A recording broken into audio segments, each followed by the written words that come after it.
বাংলাদেশে আঘাত হানা ঘূর্ণিঝড়গুলোর মধ্যে ক্ষয়ক্ষতির খতিয়ানে হয়তো অনেকটাই পিছিয়ে ঘূর্ণিঝড় রিমাল। তবে এই ঘূর্ণিঝড় জলবায়ু পরিবর্তনের এক মূর্ত প্রতীক হয়ে থাকবে উপকূলবাসীর কাছে। কিন্তু কেন, কি এমন ঘটিয়েছে এই ক্রান্তীয় দানব? সাতক্ষীরা প্রতিনিধি এম কামরুজ্জামানকে সঙ্গে নিয়ে সোহেল রানার ক্যামেরায় উপকূলের স্থানীয় মানুষ ও বিশেষজ্ঞদের সঙ্গে কথা বলে তাই জানার চেষ্টা করেছেন আরাফাত সিদ্দিকী। একটা সময় বহু বছর পর পর ক্রান্তীয় ঘূর্ণিঝড়ের দেখা পেত সুন্দরবন লাগোয়া উপকূলের মানুষ, আর এখন যেন ফি বছরের নিয়মে পরিণত হয়েছে। তাই ঝড় জলোচ্ছ্বাসে লড়াই করে টিকে থাকা উপকূলবাসীর কাছে খুব অস্বাভাবিক নয় ঘূর্ণিঝড়ের সময় জোয়ারের বারবারন্ত। কিন্তু এবার সমস্যাটা ভাটার পানি নিয়ে। আগে যেরকম আপনার ঝড়গুলো হয়েছে, নদীর পানিগুলো নিচে নেমে যাইতো, চলে যাইতো, এখন কিন্তু যাচ্ছে না। এই পর্যন্ত আমার বয়স যা হয়েছে, যা দেখছি, তাছাড়া এরকম অবস্থা, এরকম ঝড় বন্যা কখনো দেখি নাই।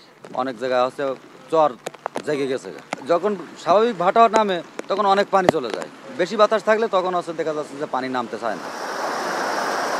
এর বাইরেও এত দীর্ঘ সময় ধরে কোনো ঘূর্ণিঝড়ের উপকূল অতিক্রম খুব নতুন সাধারণের কাছে।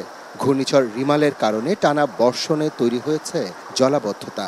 জোয়ারের পানি না ঢুকেও ভেসেছে কাঁকড়া ও চিংড়ির ঘেরগুলো। শঙ্কা তৈরি হয়েছে নোনামাটির বেড়িবাঁধ নিয়েও।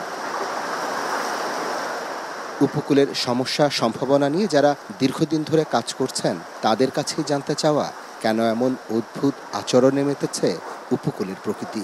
পানির যে রিজার্ভারটা, সেই রিজার্ভার থেকে পানি কিন্তু নামছে না নামার কারণে কিন্তু দেখা গিয়েছে যে ভাটার সময় পানিটা কিন্তু অধিক পরিমাণ পানিটা কিন্তু থেকে যায়, কারণ ক্লাইমেটিক লস, ক্লাইমেটিক ড্যামেজ। আপনি যদি মানুষগুলোকে রক্ষা করতে চান এই অঞ্চলে, তাহলে ইন্টারনাল যে ড্রেনেজ সিস্টেম, এই ড্রেনেজ সিস্টেমগুলো ডেভেলপ করা দরকার।